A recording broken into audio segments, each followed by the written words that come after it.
Guys world cup जारी है और आज के दिन भी वर्ल्ड कप का एक मैच खेला गया जो कि इंडिया और आयरलैंड की टीमों के दरमियान खेला गया, जो कि बड़ा वन साइडेड मैच था। अब मैच के बारे में आपको बताना चलूं तो आयरलैंड ने पहले खेलते हुए 97 रन का टारगेट सेट करके दिया इंडिया की टीम को और इनकी पूरी की पूरी टीम 16वें ओवर में पवेलियन वापस लौट चुकी थी। अब इनके बैटिंग लाइन के बारे में बात करते चलें तो भाई साहब आयरलैंड का कोई भी ऐसा बैट्समैन नहीं था सवाए जेरिथ डी लेने के जिसने सिर्फ 26 रन बनाए। इसके अलावा इनका कोई भी ऐसा प्लेयर नहीं था जिसने भाई साहब 20 से ऊपर कोई स्कोर किया हो। अब इनकी बॉलिंग की बात करते चलें तो भाई साहब बॉलिंग में इनके मेडियर हैं जिन्होंने भाई साहब विराट कोहली को 1 रन पर पवेलियन की राह दिखाई, और दूसरे नंबर पर इनके लेग स्पिनर है बेन वाइट जिन्होंने भाई साहब सिर्फ 2 रन पर सूर्य कुमार यादव को पवेलियन जाने पर मजबूर कर दिया। अब भाई साहब यहाँ पर आती है इंडिया की बारी। तो इंडिया ने बड़ा कि ये कोई वन साइडेड मैच जीता है, यानी कि 12.2 ओवरों में ये छोटा सा टारगेट उन्होंने अचीव कर लिया। अब सबसे पहले इनकी बैटिंग लाइन की बात करते चले तो बैटिंग लाइन में भाई साहब रोहित शर्मा बहुत अच्छा खेले हैं। भाई साहब आज उनकी वाइफ भी आई हुई थी ग्राउंड में, सुना नहीं, मैंने तो देखा है लाइव। तो भाभी भी आई हुई थी भाई साहब, तो क्यों ना 50 वो स्कोर करता, उसने 50 लाजमी स्कोर करनी थी। अब रोहित शर्मा इस मैच में डिक्लेयर हो गए थे 52 रन बना के, सिर्फ और सिर्फ 37 बालों में उन्होंने 52 रन की इनिंग खेली और भाई साहब वो डिक्लेयर हो गए। क्यों डिक्लेयर हो गए? क्योंकि भाई साहब उन्हें इंजरी का खतरा था, उन्हें पता था कि भाई साहब हमने संडे को पाकिस्तान के अगेंस्ट मैच खेलना है। भाई साहब इन्होंने एक मरतबा फिर प्रूव कर दिया कि भाई साहब अगर बॉलिंग लाइन पाकिस्तान के बाद बहुत स्ट्रॉन्ग है तो हमारे पास भी भाई साहब कोई काम नहीं। इनकी जो बॉलिंग लाइन है बहुत ज्यादा स्ट्रॉन्ग है भाई साहब। आज के मैच में इनकी बॉलिंग के बारे में आपको बताता चलूं तो भाई साहब इनके जो बॉलर्स हैं उन्होंने बहुत अच्छी बॉलिंग की।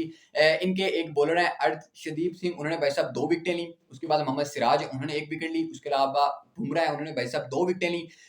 पटेल ने भाई साहब 1 विकेट ली और जुडेजा ने कोई विकेट नहीं ली। और भाई साहब हार्दिक पांड्या ने 3 विकेटें ली, उसने भाई साहब एंड कर दी। अब यहाँ पर हार्दिक पांड्या आईपीएल में वो नहीं चले भाई साहब, उनकी इतनी किस्मत खराब थी, आईपीएल में वो नहीं चल सके। अगर भाई साहब यही प्लेयर हमारे पास होता, अगर वो पीएसएल में ना चलता तो हम कभी भी उसको वर्ल्ड कप के स्क्वाड में शामिल नहीं करते।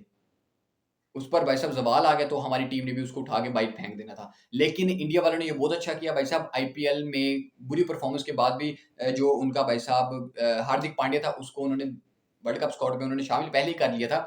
तो भाई साहब उन्होंने बहुत अच्छा किया, तो उन्होंने इस मैच में हैट्रिक की। अच्छा, हमेशा की तरह मैं यही कहता हूँ अपनी हर वीडियो में, मैं यही कहता हूँ कि भाई साहब मुझे तो 9 जून का बेसब्री से इंतजार है, लेकिन कल का भी बेसब्री से इंतजार है। अभी कुछ घंटों के बाद पाकिस्तान अपना पहला वर्ल्ड कप का मैच खेलेगी। अब इसमें जो ब्रेकिंग न्यूज़ है वो ये है कि भाई साहब अमाद वसीम इस स्क्वाड से बाहर हो चुके हैं, यानी कि सिर्फ पहले मैच में, स्क्वाड से नहीं, पहले मैच का जो स्क्वाड है उसमें से बाहर हो चुके हैं। अब देखते हैं कि बाबर आजम इमाद वसीम की जगह किसको लेके आते हैं, कौन सी स्ट्रेटजी अपनाते हैं, ये तो देख के पता चलेगा।